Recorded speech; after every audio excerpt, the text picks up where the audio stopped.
आज हम road map देखने वाले हैं कैसे मशीन लर्निंग मॉडल्स हम लोग प्रिपेयर करें for a exam, for a interview और एक नॉलेज पर्सन के लिए, क्योंकि एआई बहुत ही ज़्यादा ज़ोरों शोरों से बढ़ रहा है। तो पहले देखते हैं मशीन लर्निंग क्या होता है। मशीन लर्निंग को हम ऐसा इनपुट और आउटपुट देते हैं ताकि उसके एक्सपीरियंस से वो क्या कर सके, मॉडल तैयार कर सके और हमारे क्वेश्चंस का आंसर दे सके। जैसे मान लीजिए मैंने उसको 5 क्वेश्चन दिया, उसके उसका आपका उसका 5 आंसर भी दिया। अब हम क्या करेंगे, 6th वाला क्वेश्चन इसमें से नहीं देंगे, इसके बेस पे देंगे, तो इसके एक्सपीरियंस से वो इसका आंसर खुद बनाएगा। समझ में आ गया? अब हम आगे चलते हैं।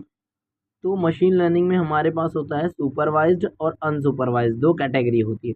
सुपरवाइज्ड क्या होता है, जैसे मैंने बताया इनपुट और आउटपुट दोनों डेटा देते हैं, जो लेबल्ड डेटा कहलाता है। अनसुपरवाइज्ड अनलेबल्ड डेटा होता है, जिसमें हम लोग क्या करते हैं, हिडन पैटर्न्स फाइंड आउट करता है अनलेबल्ड डेटा सेट में, मतलब क्लस्टर होते हैं। ठीक है। सुपरवाइज में दो टाइप होता है, रिग्रेशन, क्लासिफिकेशन। रिग्रेशन में क्या क्या अल्गोरिदम्स होते हैं, linear, logistic, polynomial, decision tree, ये सारी चीज़ें होती। लीनियर मतलब ए, इसमें ए दो ही फीचर होगा, उसके हिसाब से 3 फीचर, ऐसे फीचर बढ़ते जाते हैं। ठीक है। क्लासिफिकेशन की बात करेंगे तो डिसीजन ट्री इसमें भी आ जाता है, रैंडम फॉरेस्ट होता है, सपोर्ट वेक्टर मशीन होता है। ठीक है। के नियरेस्ट नाइबर्स होते हैं, न्यू बायस होता है प्रोबेबिलिटी डिस्ट्रीब्यूशन के लिए। ठीक है, बायस थ्योरम के बेस पे होता है। अब बात करते हैं अनसुपरवाइज्ड। अनसुपरवाइज्ड में एसोसिएशन होता है, जो कि इसमें होता है अप्रायोरी एल्गोरिदम। अप्रायोरी एल्गोरिदम क्या होता है, बहुत ज़्यादा जो फ्रीक्वेंट फीचर्स आते हैं, हम जो बार बार खरीदते हैं, बेसिकली एसोसिएशन माइनिंग के बेस पे होता है। इसमें अक्सर होता क्या है, मान लो एक कस्टमर आपके शॉप पे आया, आप उसने क्या किया, शॉप में क्या किया, इसमें बहुत सारे अलग अलग फैक्टर्स होते हैं, सपोर्ट, लिफ्ट, रेजिस्टेंस, कॉन्फिडेंस। ठीक है। जैसे शॉप पे आया और उसने बटर खरीदा, मिल्क खरीदा, बिस्किट खरीदा, तो उसकी प्रोबेबिलिटी ज़्यादा क्या होगी खरीदने की, ब्रेड होगी। मतलब समझ रहे हो, मान लो 5-6 आइटम खरीदता है, तो नेक्स्ट डे उससे ज़्यादा खरीदने की क्या प्रोबेबिलिटी होगी, दूध खरीदेगा वापस हो।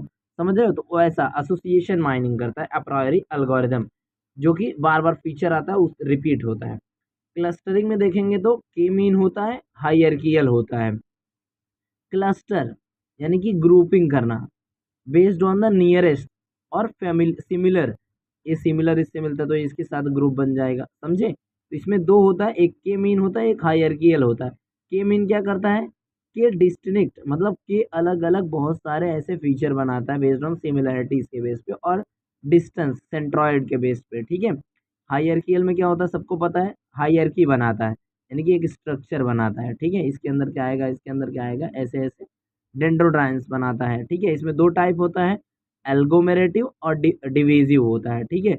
बॉटम अप अप्रोच होते हैं, टॉप डाउन अप्रोचेस होते हैं। ठीक है।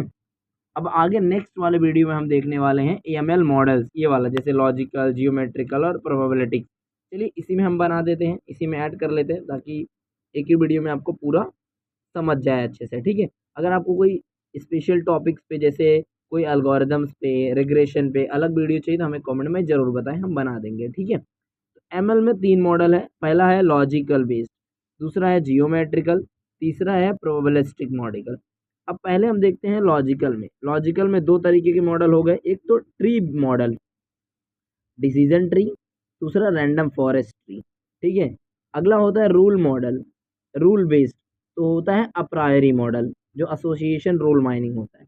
नेक्स्ट देखते हैं जियोमेट्रिकल मॉडल। जियोमेट्रिकल में लीनियर होता है और डिस्टेंस बेस्ड होता है। लीनियर में लीनियर रिग्रेशन, लॉजिस्टिक रिग्रेशन।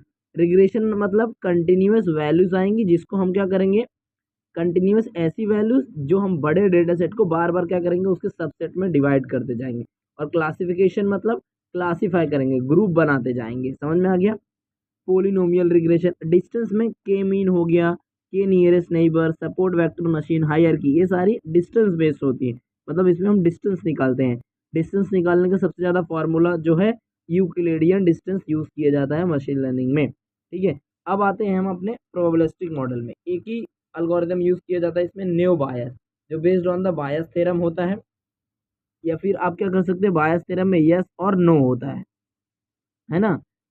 ये ज़्यादा से ज़्यादा कहाँ पर, मार्केटिंग में यूज़ किया जाता है। जैसे मान लो स्टेडियम में बारिश होगी या नहीं होगी, तो उसके बेस पे कैसे किया जाता है, मान लो बारिश होने की प्रोबेबिलिटी, रेनी होने की प्रोबेबिलिटी 30% है, धूप होने की प्रोबेबिलिटी 20% है, ऐसे ही छाँव है, अलग अलग वेरिएबल्स हैं, तो इसमें प्रोबेबिलिटी निकाला जाता है based on the bias theorem. इसमें फॉर्मूला क्या होता है वो भी हम आपको बताएंगे, ठीक है। चलिए मिलते हैं नेक्स्ट वीडियो में, तब तक के लिए बाय बाय।